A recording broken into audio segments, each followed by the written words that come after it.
It's going to be a fascinating race, that much I'm fairly confident of. And you're right, the pressure on these young drivers' shoulders is immense, quite frankly, because it's their first race of the season, for many of them, their first ever car race.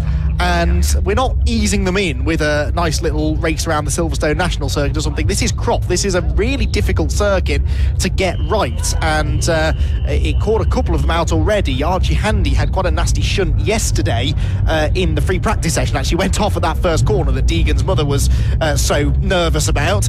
Did quite a lot of damage to the car, front and rear damage. They were worried the car might miss qualifying, but Archie's team, led by his father Simon, who himself is a truck racer, so he knows all about repairing big damage after on-track incidents. They managed to get the car fixed, got him out in qualifying. Archie put the car 12th on the grid, but should be able to move forward from there. Everyone else, though, generally, they've kept themselves out of trouble this weekend, so looking forward to seeing how they get on now in the race.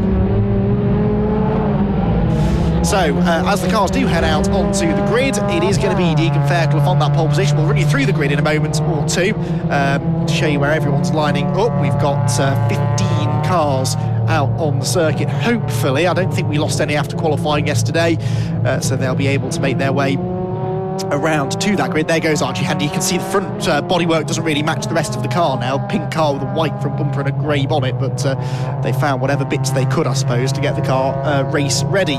Right, let's run through that grid then. It is, as we've said, Deegan Fairclough that should be on pole position with Alex Lay alongside him. Albert Webster and Jensen Brickley are next up, ahead of Jack Maynard and Joseph Knight. Dylan Hotchin and Sid Smith on the 4th row. George Davis and James Wallace are next on row 5, ahead of Jake Triggs and Archie Handy. Harry Garman and Daniel Lewis on row 7, and James Pope at the back of the grid. So that's how the grid lines up then. 15 cars will head onto that grid, and this doubles up, this outlap from the assembly area doubles up as their green flag laps. This is their one and only opportunity to do a few things really. Get heat into the tyres, get heat into the brakes, and check out the track conditions, because I don't think it's been declared a wet race, so they will only get this one lap to see just how damp it is out on the circuit. You can see it's sort of patchy, isn't it, out at the back of the circuit, especially where it always takes a bit longer to dry. Just a few damp patches, one right there where you really don't want to, going into Sunny Inn.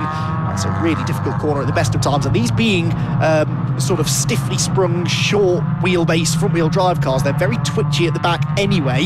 On cold tyres and a damp circuit in particular, that is going to make life particularly challenging for them. In these opening laps, we saw in the Fiesta Senior race yesterday, one driver even spinning on the green flag lap because they just had no temperature in those rear tyres. See the novice crosses there on the back of Deegan Fairclough and Alex Lay's cars on the front row of the grid, meaning that they are even newer to racing than some of these other drivers. But of course, this being a junior championship, they are all teenagers. If you're over the age of 17 when the season starts, then you are not eligible to race in a junior championship. So all of these drivers under the age of 17, many of them making their first steps perhaps out of karting into circuit racing. Some of them maybe bypassed the whole karting phase altogether. And for them, this must be a pretty nerve-wracking moment. And you can imagine for the families watching either trackside or at home, the same must be true. Sadly, no spectators able to be here, so I know a lot of these drivers' families will be watching from home. I hope you're enjoying it, and I hope that you're able to come out from behind the sofa and watch your driver race, because this should be a really, really good one. Deegan Fairclough then in the grey car with the red highlights on the left of shot, the white car with the grey, red and blue stripes, the sort of trade price cars livery on the outside of row 1 is Alex Lay. Ready to go racing then here at Croft for round number 1 of the 2021 BRSCC Fiesta Junior Championship. Who gets into that first corner first? Well, it's going to be the pole sitter, isn't it? Deegan Fairclough gets a demon start from pole position. Alex Lay was not really on his toes there, and he's been swamped as they head towards turn number 1. It's Albert Webster coming into second place, and there's contact further back, and that was Alex Lay getting involved. Actually, Alex Lay is right down at the back of the field. Webster gets himself up into second position. That's Brickley into third. I think Jensen Brickley. Oh, there's a big puddle on the outside of Clervaux. One of the cars goes straight through it. James Wallace, that was, in the blue 260 car. Despite all of that, they've all made it through the first few corners, though. It didn't look like they were going to at first. RG Handy's made a few places up, I think, from towards the back, and they head down the back straight for the first time. Then the field being led by Deegan Fairclough. Second place, Albert Webster. Third place, Jensen Brickley. Onto the brakes into Tower. It's still a bit damp down here. Got to be careful not to snatch those cold brakes and head off into the cornfield, just to the left-hand side of that shot. No corn growing in it at this time of year, but still, that's not a part of the Croft scenery you want to visit, really. Albert Webster's got a run here, and he's attacking for the lead through the Jim Clark S's side by side through the fastest part of the circuit on cold tyres. This is remarkable racing. Deegan Fairclough on the inside, Albert Webster to the outside. Who's going to be latest on the brakes? That damp patch almost catches Fairclough out. He's getting a helping hand there from Jensen Brickley as they go into Sunny as well, and Brickley was the real opportunist there and dives past Albert Webster for second place. Brilliant stuff there. Webster duking it out though with Deegan Fairclough. That was the way to start the season of racing, wasn't it? Brilliant side-by-side action, no contact. Excellent, excellent stuff. Let's hope they can keep that up. It's now then Brickley into second place, Albert Webster third. Webster's getting some driver tuition this weekend from Ollie Turner, former Fiesta driver, now racing in the VW Cup. And he's been, he was saying that if Albert does well, then Albert reckoned it was all down to him. But if things start going wrong, he can start blaming his driver coach. I'm quite sure. At the moment, I think it's all going reasonably well, although Ollie will probably be telling him that he needs to get on with and chase after the race leader now. Through the first corner, they all go. Then at the end of lap one, it is a 1 second lead already for Deegan Fairclough out in front. Brickley second, Webster third. Sideways there in fourth position and running very, very wide. That is Sid Smith. Now, Sid Smith was up into fourth place there from eighth on the grid until that mistake. He loses that fourth place now to Joseph Knight in the black 88 car, but Sid Smith showing a bit more of the pace now than he had in practice yesterday. And of course, the car at the back of this queue, the number 76 car, Alex Lay, he is the one to really watch because he was on the front row, got that bad start, but he's now latched onto the tail of the leaders and is starting to make his way up the order, or at least he's not falling down the order anymore. In seventh position is Alex Lay. How far up the field can he get though in what is just a 15-minute race? First full flying lap then is well underway. The lap record likely to be broken here. It previously was set by Scott Cansdale back in 2017 at 143.2. The track has been resurfaced since then though, so even in these damp conditions it should be quick. And look at this side by side for the race lead. Round the outside goes Jensen Brickley. How on earth did he find the grip round the outside at Sunny? He's drawn level now with Deegan Fairclough as they head towards the complex. Albert Webster thinks about making it 3 wide. There's not going to be room for 3 cars. Webster bails out of it. Brickley goes through on the inside. There's a bit of damage actually to Brickley's car. Wonder if he got into the back of Deegan Fairclough maybe. Fairclough fights back though and gets back into the lead of the race. This is absolutely phenomenal racing. You can tell that this is sort of the first rung on the touring car racing ladder, can't you? Super close quarters, no quarter being asked or given, and it is still somehow Deegan Fairclough on his debut in the championship who leads the way. The wounded Brickley is second, and Joseph Knight now simply drives past Albert Webster down the pit straight into third place. Don't know if Webster missed a gear there, or maybe he's got some sort of a problem. Sid Smith's up the inside as well. Now Smith goes fourth, so 2 places lost for Webster, and Alex Lay is tangled further back. He's off into the barriers, and he's tangled with Dylan Hotchin, both of them off into the Clervaux gravel trap. That's a shame. Alex Lay will be out of the race, so will Dylan Hotchin. They're both buried in the gravel. Didn't quite see how that started. I don't know if we can pull up a replay of the end of the accident, but certainly Dylan Hotchin is not happy with the situation, and he storms over now to Alex Lay in the gravel trap, and I think those two are about to have a bit of a discussion as to how their race came to a premature end. So that was real drama then for Alex Lay, who of course if he hadn't made that bad start would never have found himself back there racing in that situation. Changed for the lead, but there were yellow flags because the safety car is out, so I think that Jensen Brickley's going to have to give that one back. We're going to see a replay here, I think, potentially of what happened at the first corner. In a moment or two we will, and yeah, Brickley does give the lead back then to Deegan Fairclough because he overtook him under yellow flags. And breathe, everybody. That was 2.5 laps of thrilling junior tin top racing. Exactly what this championship's about. We don't want to see the accidents, of course. That looked like just an unfortunate bit of contact into Clervaux. It's so easy to do. At least they parked nice and neatly, didn't they? Makes the recovery job a little bit easier. Front end of Alex Lay's car there being carried away by the marshal. And Dylan Hotchin clearly felt that he was the innocent victim in all of that. But that was, unfortunately, the end of both of their races as a result of that bit of contact there. Just the tiniest touch on cold tyres that's still at that stage, and possibly a slightly damp part of the circuit, was enough to take them both out of the race. Right then, let's see if we can piece together what happened then. Here we go. So these are the leading 5. It's the 6th place cars that make contact. So they're going to come into shop, possibly already out of control. Let's see. Oh, well, Lay was up the inside of Hotchim. And I know that Dylan's not happy with Alex, but Alex will claim that he already had the inside line. There was clearly an overlap, but whether that overlap was there before they got on the brakes or whether it was because Alex Lay had dived in late on the brakes, I'm not entirely sure. I'm sure they'll discuss it afterwards, and they'll discuss it with the clerk of the course as well. But for now, it means that we get a chance just to hit the pause button. The safety car, the runyourfleet.com safety car, as it is now called, after this new sponsorship deal with runyourfleet.com has been announced by the BRSCC. The Jaguar safety car leading the field around. The order then: Deegan Fairclough leads the way, Jensen Brickley 2nd, Joseph Knight is 3rd, Sid Smith up to 4th from 8th on the grid. He's had a really good race so far, and of course he just got himself past Albert Webster before the safety car came out. Webster down to 5th. 6th position then is George Davis.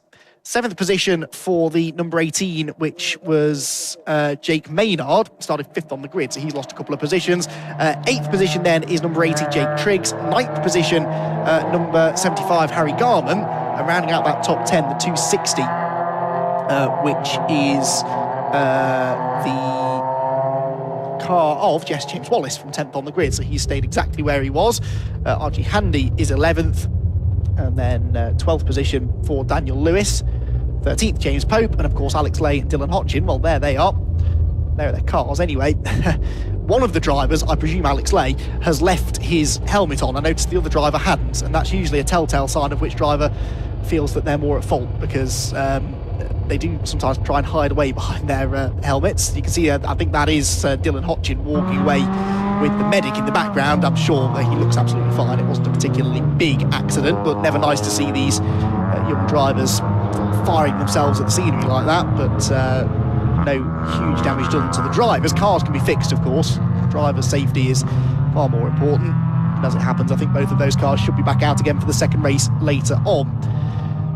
This, though, I'm afraid, might take a few laps to sort out. We do have recovery vehicles, or a recovery vehicle at that part of the circuit, but it won't be able to move both cars at the same time. So by the time the marshals have extricated the cars from the gravel, we're not going to have a huge amount of... Oh, they have. There we go. I stand corrected. They found an extra JCB from somewhere, and they have got both cars out of the way. Good stuff. So that means that we can maybe not go racing this time, because the field is already coming through the final sector. Yeah, they're going to have another lap, I think, behind the runyourfleet.com safety car. But after that, we should go racing again. So we're going to have just under 5 minutes, probably, in which to decide this.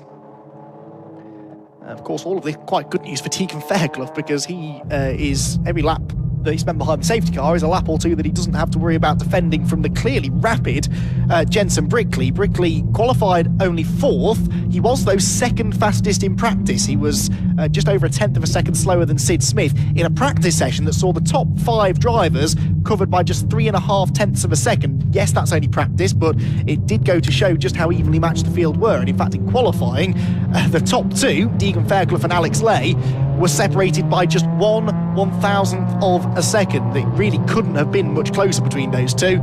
And unfortunately, Lay out of the race now, of course, but even the likes of Albert Webster and Jensen Brickley were only a few tenths of a second away from pole position, so they should be able to take the fight here, hopefully, to Deegan Fairclough. Certainly in the early stages of the race, it looked like Deegan was coming under pressure from Jensen Brickley. I'm intrigued to know where that damage on the front of Brickley's car came from, because it's tempting to assume that he's run into the back of Deegan at some point, but there are quite a few parts of the circuit where you can just clip little bits of circuit furniture, the tyres through the chicane. There are cones up at Clervaux that are supposed to deter drivers from exceeding track limits. The jury's out as to how successful they tend to be in doing that, but you can see there the tyres through the Jim Clark S's as well, so it's possible that he's just clipped one of those tyre stacks.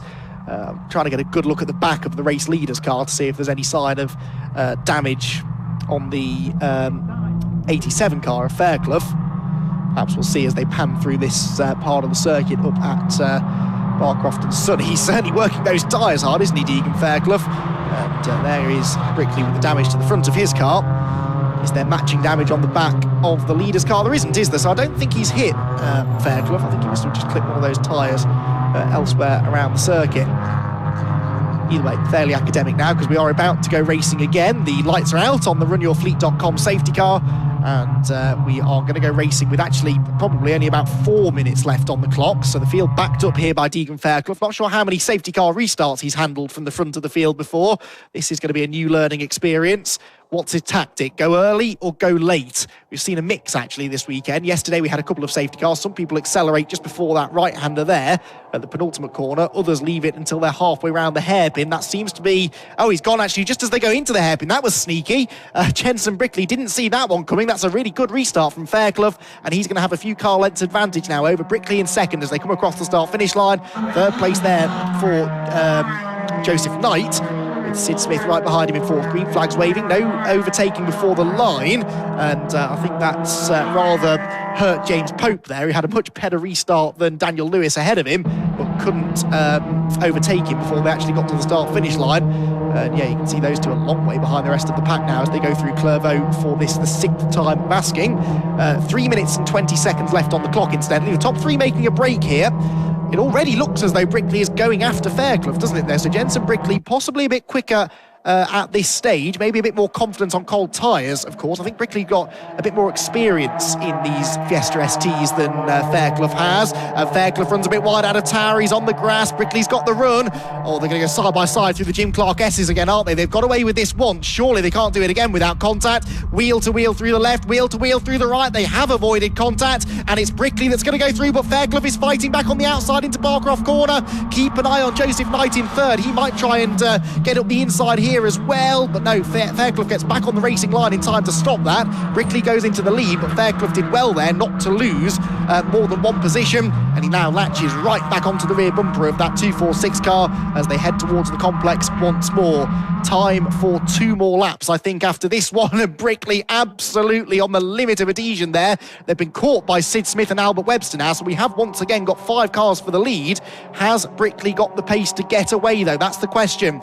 Deegan Fairclough looks up the inside, a little bit of a tap in the tail. No harm, no foul, though. Didn't really upset Brickley's car too much. They come off the corner pretty equally, and now it's down to Fairclough to try and go on the attack. He spent the whole race so far looking in his mirrors. Now he needs to try and find a way back ahead of Jensen Brickley, who has got the race lead with 2 laps to go. A new lap record there as well for the race leader, Jensen Brickley, at 1:42.7, but he runs wide through the puddle. He hits those cones I was talking about through the middle of Clairvaux, and then runs wide through Hawthorne. So back up the inside goes Fairclough, wheel to wheel into the chicane. This is another part of the circuit. You can't go side by side through. They make contact and somehow they save it. Now, did that do damage to the back of Fairclough's car? I don't think it did. He gets back into the lead. This is phenomenal racing.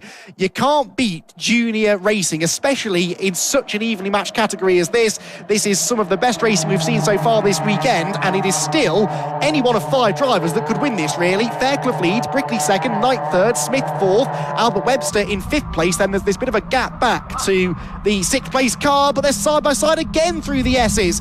They're really pushing their luck now, but this is supreme confidence they've got in each other to go side by side through these parts of the circuit. Brickley again to the outside line this time into Sunny. He had the inside a lap ago. That gave him the lead on that occasion. This time around, though, Deegan Fairclough hangs on to the advantage. That clearly, though, is the bit of the circuit that Brickley is quick at, whereas maybe through the first sector he seems to be struggling a bit, or maybe he just got overexcited having got the lead a lap ago. Maybe just pushed a bit too hard through those first few corners.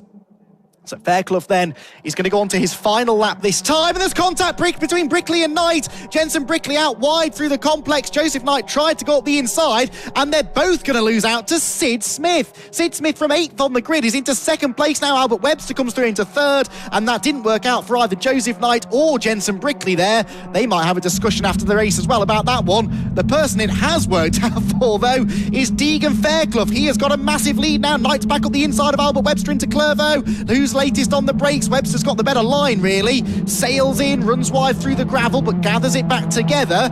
I think Deegan Fairclough's pretty much got this made now. It's all about who joins him on the podium and in what order. They're being caught too by the 281 of George Davis there, the red and black car. I'm not sure if he's going to quite get there in time, but he's really found some pace here in the second half of the race. Deegan Fairclough then, laughing his socks off, I'm sure, as he saw that all kicking off in his mirrors. He has got a 1.6 second lead, or he did at the start of the lap anyway. Heads out of Tower Corner, Sid Smith second then still, from Webster in third. That's where it's all going to kick off, if it is going to kick off. The battle for second place.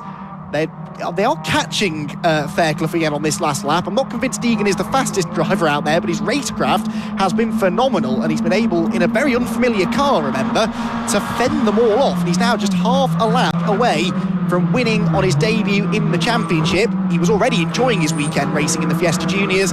He's really going to be enjoying himself now. Yellow flags there because we've got a car in the barriers that I think is the 75 of Harry Garman. He didn't come through a lap ago, so no overtaking through Sunny out. Into the complex they go. Same order still behind. Yep, no change of the positions this time. One more corner then between Deegan Fairclough and the checkered flag. Are we going to have any changes behind? Albert Webster's trying to get up the inside of Sid Smith, but he's not really close enough. Out of the hairpin they come then, and Deegan Fairclough is going to win an absolutely sensational opening round of the BRSCC Fiesta Junior Championship. The checkered flag waves, and it's Deegan Fairclough that takes the race victory. Sid Smith comes home in second position. Third place, Albert Webster.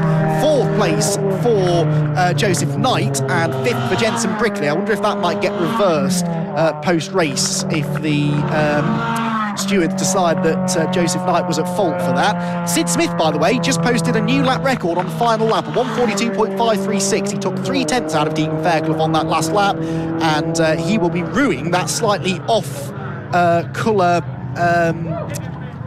qualifying yesterday, because if he'd have qualified a bit better, he absolutely could have won that race, Sid Smith, but second place is not a bad result. Field heads in then. There is the race leader, Deegan Fairclough, then about to get out of the car, and once he does so, we'll be able to hear from him with Scott Woodwiss, who I believe is... Well, how about that for a first race? 10 seconds. It's all right. So we'll hear from Scott in a few seconds then, hopefully. He's just about ready to have a word with Deegan Fairclough then, who gets out of the car now. Hug from Mum. And there we'll be able to dive down into the heat of the action with Scott Woodwiss. I'm not sure I really say anything. I think even I'm going to well up in a second. That was absolutely incredible. The pictures speak for themselves. Incredible stuff. First weekend of the championship, pole position with a new qualifying lap record, and after what was an incredible race despite the safety car from start to finish, we've got ourselves a first time winner, first time out in the championship. We need to have a chat with him about that one. Let's just jump and have a chat. Deegan, I'll get your mask on for a second. Even with the mask on, he's got a smile as wide as anything. Deegan, let's just bring him a set. Deegan Fairclough, first time Fiesta Junior winner from pole position. How do you describe that? Oh, it's just insane. I'm so happy and so grateful I'm here. I just want to say a massive thank you to the Fiestas and Jam Sport. I can't even speak. Oh, that was so good. That was great racing. Of course, you had to do a safety car restart. You had challenger for Jensen. You were proper side by side. That you really had to work for that one. Yeah, what's it called? Jensen gave me a run for my money towards the end. It was brilliant racing. I'm just over the moon. Great stuff. I think we'll let you go and celebrate because that was some stuff. But well done. And I guess now no pressure, but you got to go again for race 2 later on. Yeah, thank you. Great stuff. Congrats. Let's move across to grab our second place man who's just over here. Let's just have a quick run over here. Let's have a chat with Sid. We'll let you get your mask on first of all and have a chat with him. Sid, well, that's a good way to start the season. Second place in a Jam Sport 1-2. You got to be pleased with that. I'm over the moon with that. I'm so happy with that. Really good racing from everyone.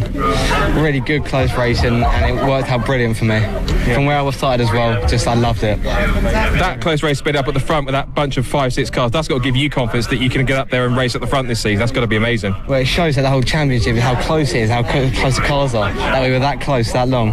Brilliant Brilliant racing. I loved it. I can tell already you're pumped up for race 2 because also you're going to be start alongside your teammate as well. That's going to be an amazing second racing store. Yeah, I actually can't wait for it. Got some good overtakes to make, good racing to do. Good stuff. I think you're going to get your second place trophy, I think, from Laura as well, so we'll let you put a fist bump in that one. I'll tell you what, let's bring Albert in as well. Well, we've been here before first race season last year and you got a podium and history repeats itself, but that was incredible stuff to get that. Yeah, it was. I really enjoyed it. Got a good start from third, got up to second, tried it around the outside, it didn't work, and then carried on, brought it back to third. Right, so, and again, talking to Sid as well, you've made leaps and bounds over the winter as well, so it shows you've got a massive improvement in pace and you can really get out there and race at the front. Yeah, we haven't done much testing. We got the car wrapped on Monday, so first time out on Friday since last season, so it was enough. Ollie Turner helped me a lot. He got me through it, really. Got me to the front. Great stuff. Well, let's get you your third place trophy as well. Laura's going to a little bit of an elbow bump as well. Third place. Well done. Enjoy it. We'll see you for race 2. Thank you very much. Wow, I'm breathless just talking about it. That was an amazing way to start off today's racing, and if that wasn't an advert for Fiesta Juniors, I don't know what will be. Well, it could be even better if we get a race 2 that's even more exciting as that, but what a way to kick off racing here at Croft. We've got more incredible action coming up. That'll be out later on this afternoon, but yeah.